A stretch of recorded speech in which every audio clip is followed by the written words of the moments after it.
ইউক্রেনে আটকে পশ্চিমবঙ্গের নদিয়ার মেডিকেল ছাত্র। রাশিয়া আক্রমণ শুরু করেছে ইউক্রেনের রাজধানী কিভের একাধিক জায়গায়, যার জেরে স্তব্ধ হয়ে গিয়েছে স্বাভাবিক জনজীবন। এরই মধ্যে আটকে গিয়েছে কয়েক হাজার ভারতীয়, আর তার মধ্যে আটকে পড়েছে পশ্চিমবঙ্গের নদিয়ার বাসিন্দা অরিন্দম বিশ্বাস। 2018 সালে ইউক্রেনে ডাক্তারি পড়তে যায় নদিয়ার বাসিন্দা অরিন্দম। গত মাসে বাড়ি ফেরার কথা ছিল অরিন্দমের। বাড়ি ফেরার জন্য বিমানের টিকিট কাটা হয়ে গিয়েছিল, কিন্তু হঠাৎই রাশিয়া ও ইউক্রেনের যুদ্ধ শুরু হওয়ার কারণে প্রতিটি বিমান পরিষেবা বন্ধ করে দেয় ইউক্রেন সরকার।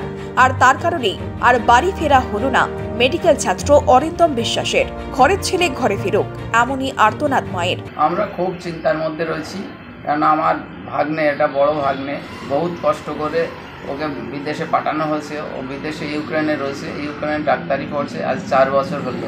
তো ইউক্রেনের অবস্থা তো আমরা টিভিতে দেখছি, আমরা পরিবারের সবাই উদ্বিগ্ন হয়ে বসে আছি, হচ্ছে কখন ঘরের ছেলে ঘরে ফিরবে। আমরা ভারত সরকারের কাছে করুণ আবেদন জানাচ্ছি, যাতে ঘরের ছেলে ঘরে ফেরে এবং সুস্থভাবে যাতে বাড়ি পৌঁছাতে পারে, সেই ব্যবস্থা করার জন্য। আচ্ছা, লোকাল রাজনীতির এবং প্রশাসন কি যোগাযোগ করেছিল? না, কোনো লোকাল প্রশাসন বা রাজনীতিবিদরা কেউই এখনো পর্যন্ত কোনো যোগাযোগ রাখেনি বা করেনি। আপনারা কি চাইছেন? আমরা চাইছি হচ্ছে প্রশাসনের কাছে বা ভারত সরকারের কাছে করুণ আবেদন, যে ঘরের ছেলে যাতে ঘরে ফিরে আসে এবং ওর সঙ্গে আরও পড়ুয়ারও আছে, তারাও যাতে সুস্থভাবে প্রত্যেকের ঘরে যাতে ফিরে আসতে পারে, সেই ব্যবস্থা ভারত সরকার করুক। এইটাই আমরা হচ্ছে ভারত সরকারের কাছে আবেদন করছি।